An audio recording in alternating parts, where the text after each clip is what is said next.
Olá, pessoal! Eu sou a professora Luana Helena, aqui do canal Sora Me Ajuda, e esse é um vídeo muito pedido, que é a resolução de exercícios de interpretação de texto. Então eu vou resolver, vou comentar com você, vou te dar algumas estratégias para você usar também quando for fazer a sua prova de interpretação de texto, os seus exercícios de interpretação de texto. Então vem comigo até o fim desse vídeo, já deixa o seu like aqui também. Vamos à nossa lista de interpretação de texto. Então, nós temos aqui um texto, né? Leia o texto abaixo e responda o que se pede. A história do lápis. O menino olhava a avó escrevendo uma carta. A certa altura, perguntou: Você está escrevendo uma história que aconteceu conosco? E por acaso é uma história sobre mim?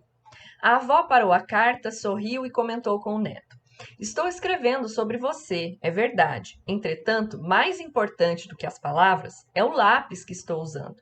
Gostaria que você fosse como ele quando crescesse. O menino olhou para o lápis, intrigado, e não viu nada de especial. Mas ele é igual a todos os lápis que vi na minha vida. Tudo depende do modo como você olha as coisas. Há 5 qualidades nele que, se você conseguir mantê-las, será sempre uma pessoa em paz com o mundo. Primeira qualidade: você pode fazer grandes coisas, mas não deve esquecer nunca que existe uma mão que guia seus passos. Essa mão nós chamamos de Deus, e ele deve sempre conduzi-lo em direção à sua vontade. Segunda qualidade: de vez em quando eu preciso parar o que estou escrevendo e usar o apontador. Isso faz com que o lápis sofra um pouco, mas no final ele está mais afiado. Portanto, saiba suportar algumas dores, porque elas o farão ser uma pessoa melhor. Terceira qualidade: o lápis sempre permite que usemos uma borracha para apagar aquilo que estava errado. Entenda que corrigir uma coisa que fizemos não é necessariamente algo mal, mas algo importante para nos manter no caminho da justiça. Quarta qualidade: o que realmente importa no lápis não é a madeira ou sua forma exterior, mas o grafite que está dentro. Portanto, sempre cuide daquilo que acontece dentro de você. Finalmente, a quinta qualidade do lápis: ele sempre deixa uma marca. Da mesma maneira, saiba que tudo que você fizer na vida irá deixar traços e procure ser consciente de cada ação. Então aqui a gente tem um texto, né? Ele é quase que um texto aí motivacional, digamos assim, né? Ele até parece um pouco com um texto motivacional. E aí, a primeira pergunta é justamente sobre o sentido aí de uma das qualidades que a avó falou para o neto, né? Segundo o texto, ser apontado é ruim para o lápis. Por quê? Vamos voltar aqui, olha. Ó, segunda qualidade: de vez em quando eu preciso parar o que estou escrevendo e usar o apontador. Isso faz com que o lápis sofra um pouco, mas no final ele está mais afiado. Portanto, saiba suportar algumas dores, porque elas o farão ser uma pessoa melhor. Então, o que eu tenho aqui? Que ser apontado faz com que o lápis sofra, mas no final ele está mais afiado. E aí, o que eu interpreto disso? Que estar afiado é bom para o lápis. É bom para que ele cumpra a função dele. Então, segundo o texto, ser apontado não é ruim para o lápis, porque assim ele se torna mais afiado e, portanto, melhor para escrever. Ah, Luana, não consigo acompanhar isso que você está fazendo. Eu vou te ensinar um truque aqui que você pode usar para outros vídeos também. Você pode clicar aqui embaixo em transcrição. E aí você vai ver a transcrição desse vídeo. Lá vai estar tudo escrito, tudo que eu estou falando, minuto por minuto. Tá? Tem também alguns aplicativos que fazem isso. Tá bom? Então, para você estudar, você pode pegar, assistir esse vídeo de novo, parar, fazer a sua resposta e depois ouvir a minha explicação. E aí, olha só, essa pergunta que eu quero explicar para vocês como responder. Como podemos relacionar o texto à nossa vida? Conte uma situação na qual você precisou suportar algumas coisas ruins para melhorar, assim como o lápis. Então, como que a gente pode? Muita gente fala assim, mas interpretação de texto é a minha visão somente, então tudo que eu escrever está correto? Não, tá? Você precisa escrever coisas que sejam condizentes com aquele texto. Então, se eu for dizer aqui que nós relacionamos esse texto dizendo que nós somos iguais a elefantes, para mim, pelo menos à primeira vista, não faz nenhum sentido. A não ser que você faça uma mega explicação, né? Me mostre aí os pontos no texto. Mas a base da interpretação do texto é o texto que você está lendo. Então, tudo que sai da sua cabeça tem que estar explicitamente conectado com o texto, para isso numa prova, né, numa questão. Ah, eu estou interpretando lá um texto, estou lendo lá no meu momento de descanso, sem problemas. Mas aqui a gente está falando de explicar para outra pessoa, tá? Então, como podemos relacionar o texto à nossa vida? Podemos relacionar o texto à nossa vida, pensando que que precisamos estar sempre em aprimoramento. Somos pessoas que erram e que buscam corrigir os seus erros. Também podemos pensar que, vamos ver aqui na outra qualidade, também podemos pensar que o importante é a nossa essência, aquilo que nós realmente somos, assim como o grafite do lápis, e que nós deixamos a nossa marca na vida das pessoas através das nossas ações. Uma situação em que eu tive que suportar uma coisa ruim para melhorar, como o lápis, foi quando eu tive que fazer sessões de fisioterapia porque eu quebrei o meu pé. Então, quando eu fiz essa sessão de fisioterapia, doía, mas depois o meu pé ficou bom. Então, entende como é que a gente pode fazer essa relação? É explicando o que é que tem a ver com o texto e a vida.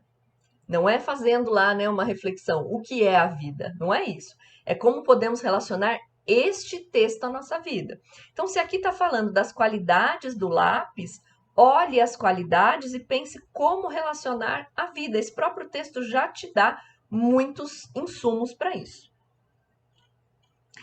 Próxima questão é uma questão com tirinha, né? Essa é clássica. Observe a tirinha abaixo e responda o que se pede.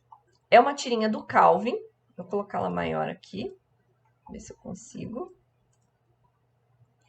Ver se vai aparecer certinho para vocês. Espera aí, deixa eu ajustar. Aí.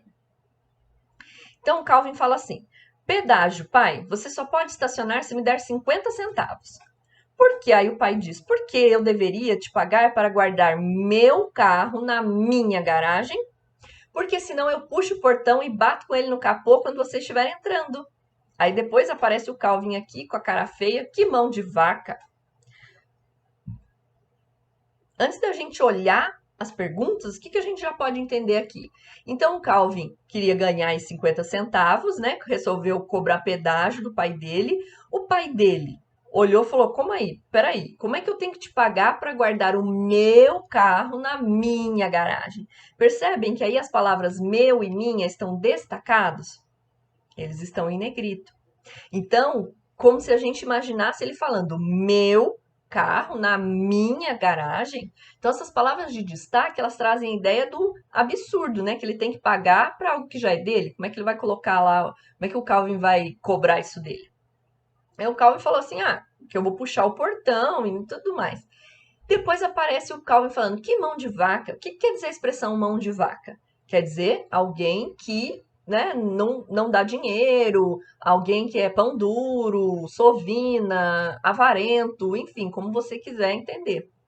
Então, quer dizer que o pai não deu o dinheiro para ele e ainda provavelmente mandou ele para o quarto dele. Quer dizer, né, pela expressão dele, a gente viu que ele ficou frustrado, ele não conseguiu o que ele queria. E pelo que ele fala, o que mão de vaca, a gente entende que o pai dele não deu dinheiro para ele. Tá? Então, aqui a gente já fez uma leitura geral, que aí é uma leitura que a gente chama de mista, que é onde a gente lê o que está escrito e também as imagens.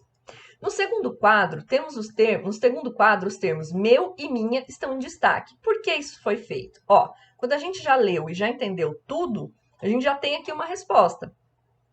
O destaque nos termos meu e minha foi feito porque o pai do Calvin considera um absurdo que ele tenha que pagar para guardar o carro na garagem, o carro dele, na garagem que é dele, ou seja, que ele já pagou por aquilo, e que o filho tenta cobrar um pedágio, sendo que não é ele o dono daquele local.